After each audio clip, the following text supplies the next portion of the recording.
Olá, boa noite, tudo bom?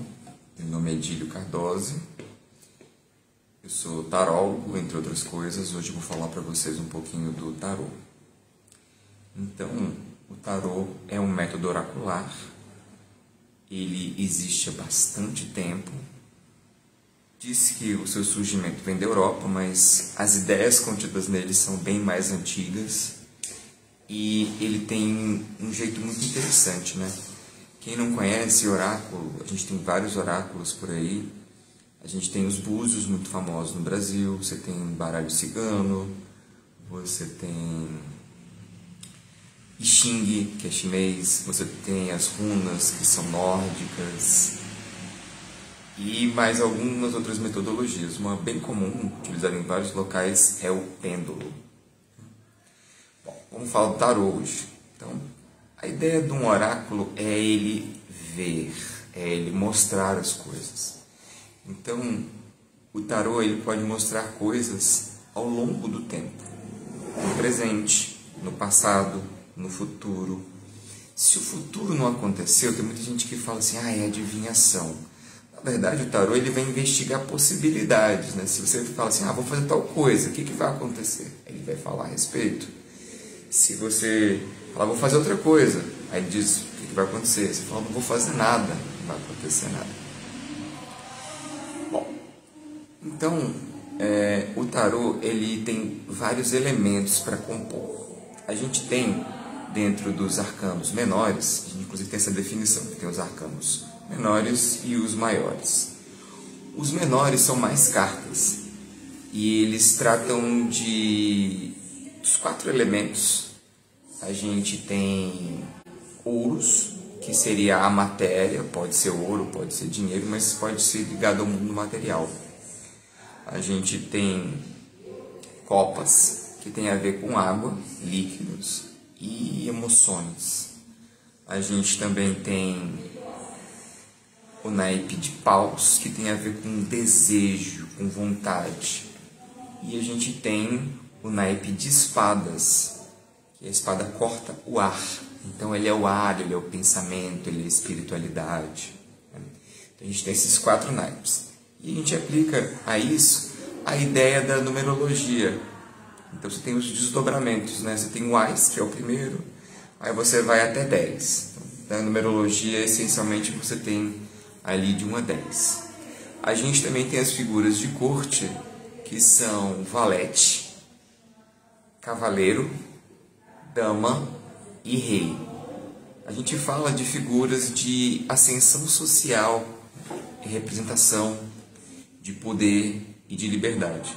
E essas figuras, elas existem em cada um dos naipes. Então, por exemplo, se são essas figuras em relação ao naipe de ouros, isso tem a ver com pessoas ligadas à materialidade, com funções ligadas à materialidade.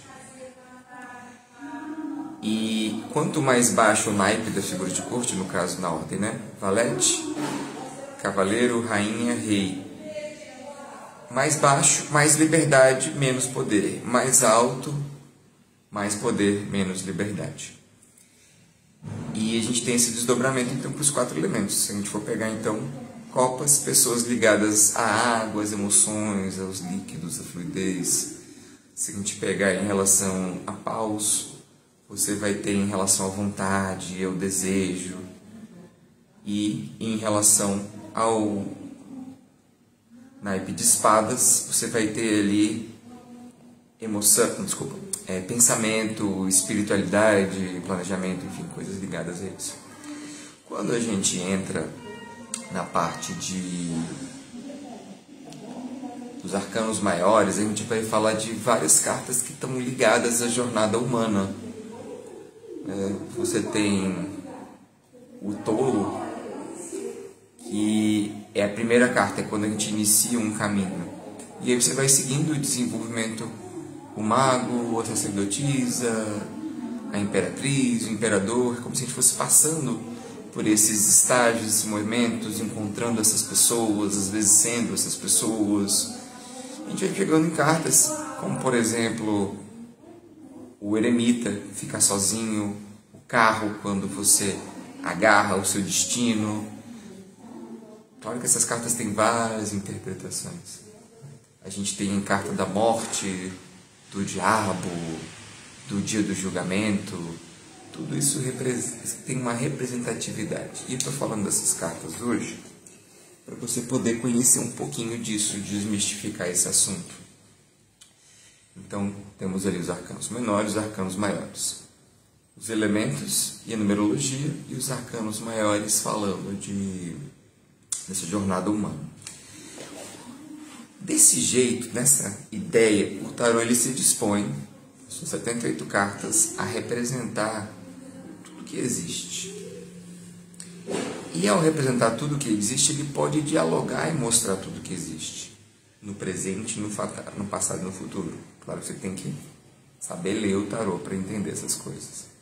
Mas é um recurso muito interessante, um recurso que eu conheço, que eu utilizo, é o caminho mágico do tarô. Eu recomendo muito, eu gosto bastante. E quem um dia quiser olhar questões no presente, ou do passado, ou do futuro, o tarô ajuda a trazer essa luz que pode olhar, pode ressignificar, pode entender. E uma das coisas bem legais que eu gosto do caminho mágico do tarô é que você pode fazer todo tipo de pergunta possível. Claro que uma pergunta é uma coisa de tarô, né, de oraculista. Uma pergunta mais bem feita, você vai ter uma resposta mais refinada. Mas isso é uma conversa com qualquer pessoa. Você perguntar qualquer coisa, uma pergunta tosca, a resposta também pode ser bem tosca. Então, fica a dica. Eu, como tarólogo, coloco aqui à disposição os meus serviços. Quem quiser falar comigo no privado, por aqui, Facebook, pelo Instagram, pelo YouTube, e solicitar os seus serviços, é só marcar uma hora. Grato pelo seu tempo, espero que essa explicação seja interessante, que te ajude, e até uma outra vez. Um grande abraço.